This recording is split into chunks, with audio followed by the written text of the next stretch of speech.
तो दोस्तों नमस्कार। आज हम काफ़ी खुश हैं और कुछ बातें अपन रामायण की करेंगे आज। देखिए, संसार में हर प्राणी से मतलब मनुष्य है, वो कहीं ना कहीं हर व्यक्ति किसी न किसी रूप से दुखी रहता है। और जब उसे दुख आता है तो वो अपने दुख का कारण कोई न कोई ढूंढ लेता है। कोई कहता है इनके कारण हमको तकलीफ़ हो गया, कोई किसी कुछ कारण मानता है, कोई किसी कारण मानता है। लेकिन जो एक बहुत गहराई का सत्य है वो ये है कि कोई किसी कोई कारण नहीं होता। सब व्यक्ति अपने कर्म, अपने भाव और अपने प्रारब्ध के अनुसार ही सुख दुख पाता है। तो अब आप देखिए कि रामायण में एक जगह प्रसंग है जब भगवान को वनवास हो जाता है और उनको वनवास ऐसे वक्त में होता है कि वो अयोध्या में ठीक से रह नहीं पाए थे। पिताजी और माताजी की सेवा और उनके कार्यों में सहयोग करना उनका उसमें दायित्व था। तो उस समय उनको वनवास हो गया। और चूँकि राम जी में एक ये थी कि वो कभी किसी को किसी चीज़ का दोष नहीं देते थे।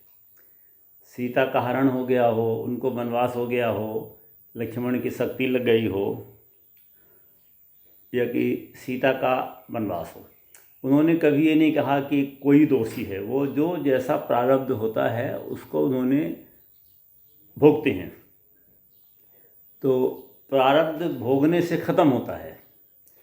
तो लक्ष्मण जी बोलते हैं किसी प्रसंग में कि काहु न को सुख दुख कर दाता, निजकृत कर्म भोग सब भ्राता। किसी ने आपस में कहा कि भाई ऐसे उम्र में माता ने वनवास दे दिया, ऐसा है।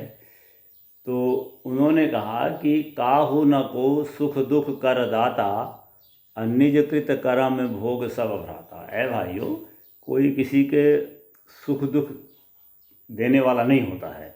लोग अपने ही कर्मों के, अपने ही प्रारब्ध का फल भोगते हैं। और राम को वनवास हुआ तो इसमें राम जी को तो पता है कि पिछले जन्म में नारद जी मने द्वारा श्रापित थे। और जब नारद मोह हुआ था तो उसमें उनके साथ छल किया गया था। छल नहीं था, हालांकि भगवान तो कृपा किए थे, लेकिन नारद को तत्काल ऐसा लगा कि उनके साथ छल हुआ। तो उस छल से, उस निरादर से वो दुखी हुए। और चूँकि ब्राह्मण होता है वो गुस्से में अपना नियंत्रण नहीं कर पाता, तो उन्होंने भगवान को श्राप दे दिया। तो एक तो वो श्राप को मैंने प्रायश्चित करना था, भोगना था उनको। तो कहने का तात्पर्य ये है कि हमारे जो भगवान हैं राम जी और कृष्ण जी, इन्होंने कभी चाहे जो भी उनको तकलीफ़ जीवन में आई हो या कि लीला करते समय उनके जो भी एपिसोड रहा हो, दुख का सुख का, उन्होंने कभी किसी को दोष नहीं दिया। तो ये हमको यही प्रेरणा मिलती है कि अपने जीवन में जो भी हमको प्रारब्धवश सुख दुख कष्ट आनंद जो भी हमको प्राप्त हो रहा है, तो उसके लिए हम स्वयं ही उत्तरदायी हैं। और व्यक्ति का भाव, व्यक्ति के जो पिछले जन्म में संचित कर्म होते हैं, और वो जब अपना समय पाते हैं तो अपना सुख या दुख के रूप में वो अपना परिणाम देते हैं। तो आज का जो हमारा वक्तव्य का मंत्र यही था कि हम अपने निजी जीवन में भी किसी को किसी कार्य के लिए दोष ना दें। हमें सफलता मिलती है, असफलता मिलती है, कोई हमारा मित्र छूटता है, कोई नया मित्र मिलता है, किसी को वियोग होता है, किसी को योग होता है ना, ये सब हमारे स्वयं के कारण हैं और उसके हम ही कारण हैं। कोई किसी को सुख दुख नहीं दे सकता है।